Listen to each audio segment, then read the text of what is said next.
Turning our attention now to the State House. The Senate Finance Committee has approved a $13 billion budget for the next fiscal year that will give pay bumps to state workers. News 19's Sam Perez explains the impact. I think we need the best teachers in our district, and we need to pay our teachers well. Just what they do is so important to educate our children. Adam Lynch is a parent to 4 young children and says he wants the best education his kids can get. But right now, South Carolina and schools across the country are struggling to recruit and retain educators. Our schools opened this school year with about 1,500 vacant teaching positions. Patrick Kelly is an AP U.S. government teacher in Richland School District 2 and the Director of Governmental Affairs for Palmetto State Teachers Association. He says a pay increase might help with this shortage. We're increasingly seeing teachers leaving the profession because they can receive much higher pay for their skill set and their qualifications in the private sector.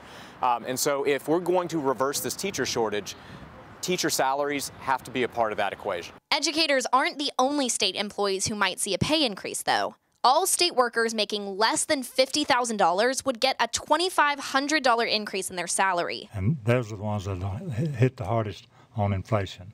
Inflation are picking the pockets of our state employees. If they make more than $50,000, they'd get a 5% raise, a measure Senator Daryl Jackson says is significant. And this is perhaps the largest increase that I've seen since I've been here one time for state employees. That's quite a statement that we're sending to our state employees. This would expand to jobs like nurses and officers working in the state prison system. As more staff means more security, safer prisons, safer for the public, and safer for everybody that's involved. Brian Sterling is the director for the South Carolina Department of Corrections. Since he started in 2013, Sterling tells me gradual salary increases have helped with hiring. Before it was one in, one out. Now we are adding. So now we're at 268 extra officers, which is amazing. Now the approved budget is heading to the Senate floor. Reporting in Columbia, Sam Perez, News 19 WLTX.